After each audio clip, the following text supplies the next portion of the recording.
वालेकुम व्यूअर्स, उम्मीद है आप सब खैरियत से होंगे। हमारा आज का टॉपिक है डेटाबेस नॉर्मलाइजेशन। अपने प्रीवियस वीडियो में हमने बात की थी कि डेटाबेस में हमारे पास डेटा रिडंडेंसी की वजह से किस तरह से मुख्तलिफ तरह की इनॉमलीज आती हैं और उन इनॉमलीज की वजह से हमारे पास किस तरह से डेटाबेस में टेबल्स में डेटा इंसर्ट करते वक्त, अपडेट करते वक्त और डेटा को मॉडिफाई करते वक्त इश्यूज आते हैं। अब उन इश्यूज को सॉल्व करने के लिए हमारे पास एक टेक्निक है जिसको हम नॉर्मलाइजेशन का नाम देते हैं। ये एक ऐसी टेक्निक है जिसमें हम अपने डेटा को एक रिलेशनल डेटाबेस में मल्टीपल टेबल्स में कुछ इस तरह ऑर्गेनाइज करके रखते हैं कि हमारे पास डेटा रिडंडेंसी मिनिमाइज हो जाती है, बहुत ही कम हो जाती है, जिसकी वजह से हमारे पास डेटाबेस एनोमलीज नहीं आती या फिर उनके आने के चांसेस बहुत कम हो जाते हैं। तो वी कैन से दैट कि नॉर्मलाइजेशन एक ऐसा प्रोसेस है जिसके अंदर हम अनसेटिस्फैक्ट्री या बैड रिलेशंस या बैड टेबल्स या ऐसे टेबल्स जो कि जिनके अंदर हमारे पास डेटा रिडंडेंसी के इश्यूज होते हैं उनको छोटे टेबल्स में ब्रेकअप कर देते हैं और इससे हमारा डेटाबेस का डिज़ाइन बेहतर हो जाता है। और नॉर्मलाइजेशन हमारे पास एक मल्टी लेवल प्रोसेस है, इसकी मल्टीपल लेवल्स या मल्टीपल स्टेजेस हैं जिनको हम नॉर्मल फॉर्म्स का नाम देते हैं। तो हर नॉर्मल फॉर्म की कुछ अपनी रिक्वायरमेंट्स और कंडीशंस होती हैं, तो आपको अपने डेटाबेस डिज़ाइन को उस पर्टिकुलर नॉर्मल फॉर्म तक सर्टिफाई करने के लिए, लेके जाने के लिए उस नॉर्मल फॉर्म में उन रिक्वायरमेंट्स और कंडीशन को फुलफिल करना पड़ता है। उसके बाद डेटाबेस उस नॉर्मल लेवल या नॉर्मल फॉर्म के लेवल तक नॉर्मलाइज हो जाता है। इनको हम आगे चल के डिटेल में डिस्कस करेंगे। तो नॉर्मलाइजेशन का पर्पस हमारे पास ये है कि इसके ज़रिए हम अपने डेटाबेस को रिलायबल कर लेते हैं और डेटा रिडंडेंसी को मिनिमाइज कर लेते हैं। और डेटा रिडंडेंसी के मिनिमाइज होने की वजह से हमारे पास हमारा जो डेटाबेस डिज़ाइन है वो इंसर्शन, डिलीशन और अपडेशन की एनॉमलीज से फ्री हो जाता है। बहुत कम चांसेस होते हैं एनॉमलीज आने के। और उसके साथ साथ हमारा डिज़ाइन डेटाबेस का बहुत सिंपल भी हो जाता है, जिसकी वजह से उसकी मेंटेनेंस करने की हमें ज़रूरत इतनी पेश नहीं आती, या आती भी है तो उसमें ज़्यादा चेंजेस नहीं होती। और सबसे बड़ी बात ये कि डेटाबेस की स्ट्रक्चरिंग कुछ इस तरह से हो जाती है कि फिर हमें इसको बार बार फर्दर ब्रेकअप नहीं करना पड़ता। और एट द एंड हमारा जो डिज़ाइन बनता है, जो फाइनल डिज़ाइन बनता है, वो रिलेशनल डेटाबेस डिज़ाइन के जो रूल्स होते हैं उनको रिलेटिवली मोर यानी उनको ज़्यादा फॉलो करता है। ऑलराइट, अब एक नॉर्मलाइज्ड डेटाबेस की क्या करेक्टरिस्टिक्स होती हैं?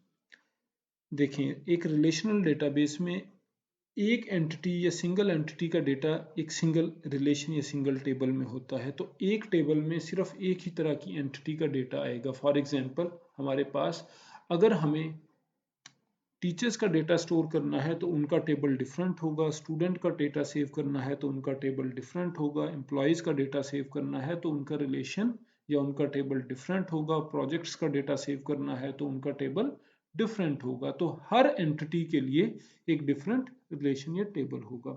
और हर टेबल के अंदर जो भी कॉलम्स होंगे उनके अंदर एटॉमिक डेटा होगा। अभी एटॉमिक डेटा के कॉन्सेप्ट को हम फर्स्ट नॉर्मल फॉर्म में ज़्यादा डिटेल में डिस्कस करेंगे। एटॉमिक मीन्स कि वो बेसिकली सिंपल होगा, उसमें मल्टीपल वैल्यूज नहीं होंगी। इसी तरह से यानी रिपीटिंग फील्ड्स नहीं होंगी। इसको भी फर्स्ट नॉर्मल फॉर्म में चल के बात करेंगे। वैसे रिपीटिंग फील्ड का मतलब है जिस तरह अगर हमारे पास फ़ोन नंबर का फील्ड है कि जिसमें हम एक टेबल में एक एम्प्लॉय का फ़ोन नंबर सेव करते हैं, तो अब अगर एक एम्प्लॉय के एक से ज़्यादा फ़ोन नंबर्स हैं तो उनको एक ही कॉलम में नहीं सेव होना चाहिए, उसके लिए उनकी मल्टीपल कॉलम्स में उनको जाना चाहिए। We will discuss it later. अच्छा, फिर हमारे पास हर टेबल की एक की होना ज़रूरी है जिसको हम प्राइमरी की का नाम देते हैं, और उस टेबल में बाकी जितनी भी फील्ड्स हैं उन सारी की सारी फील्ड्स का उस की के ऊपर, की फील्ड के ऊपर डिपेंड करना ज़रूरी है। लाइक इट मीन्स कि हमारे पास फॉर एग्जांपल एक एम्प्लॉय का टेबल है, तो अगर एम्प्लॉय के अंदर CNIC या एम्प्लॉय का जो रिलेशनशिप नंबर है अगर वो उस टेबल की है, तो फिर हम उस की को यूज करते हुए किसी भी एम्प्लॉय को रिकॉर्ड को यूनिकली आइडेंटिफाई कर सकते हैं। ये कंडीशन होल्ड करना जरूरी है। तो इट मीन्स कि सारे के सारे फील्ड्स को की के ऊपर डिपेंड करना चाहिए और की यूनिकली हर रिकॉर्ड को आइडेंटिफाई कर सके। तो ये कुछ करेक्टरिस्टिक्स होती हैं नॉर्मलाइज्ड डेटाबेस की। अब जिस तरह की अभी हमने बात की थी कि हमारे पास नॉर्मलाइजेशन में मल्टीपल लेवल्स या स्टेजेस होती हैं जिनको हम नॉर्मल फॉर्म का नाम देते हैं, तो हमारे पास 5 नॉर्मल फॉर्म्स होती हैं। ठीक है, तो पहली नॉर्मल फॉर्म इज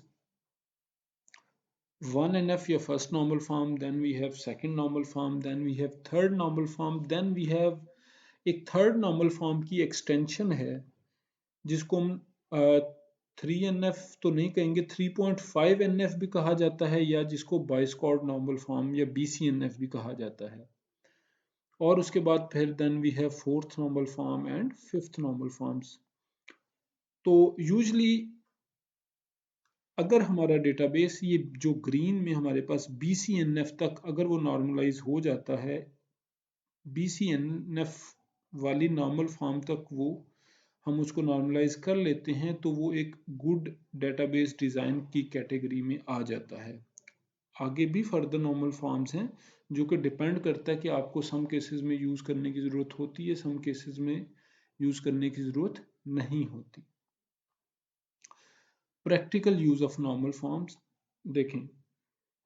नॉर्मलाइजेशन का एक ही पर्पस है कि जी हम उसके ज़रिए एक बड़े टेबल्स को और ऐसे टेबल्स जिनमें हमारे पास डेटा रिडंडेंसी आ रही है डेटा में, उनको ब्रेक करके उनको एक सिंपल और छोटे टेबल्स में स्प्लिट कर देते हैं, जिससे हमारा डेटाबेस की क्वालिटी बेहतर हो जाती है और वो सिंपल और क्लियर डिज़ाइन हो जाता है। लेकिन ये ज़रूरी नहीं है कि हम हर डेटाबेस डिज़ाइन में उसको फिफ्थ नॉर्मल फॉर्म तक ही लेके जाएं, उसको सारी की सारी नॉर्मल फॉर्म्स ही उस पर अप्लाई करें, क्योंकि जैसे जैसे डेटाबेस के ऊपर नॉर्मल फॉर्म्स ज़्यादा से ज़्यादा अप्लाई होती जाती हैं, उतने ज़्यादा हमारे डेटाबेस में नंबर ऑफ टेबल्स इंक्रीज करते जाते हैं। तो जैसे जैसे नंबर ऑफ टेबल्स इंक्रीज करते जाएंगे, तो फिर इट मीन्स इंफॉर्मेशन उतनी ज़्यादा स्प्लिट भी होती जाएगी कि फॉर एग्जांपल मुख्तलिफ टेबल्स में इंफॉर्मेशन जाती जाएगी, तो डेटा रिडंडेंसी तो ख़त्म होती जाएगी, रिमूव हो जाएगी, बट इंफॉर्मेशन भी किसी लेवल तक स्प्लिट होती जाएगी। और समटाइम्स ऐसा होता है कि इंफॉर्मेशन बहुत ज़्यादा स्प्लिट हो जाती है, तो फिर आपको मल्टीपल टेबल्स को ज्वाइन करना पड़ता है इंफॉर्मेशन को गेट करने के लिए।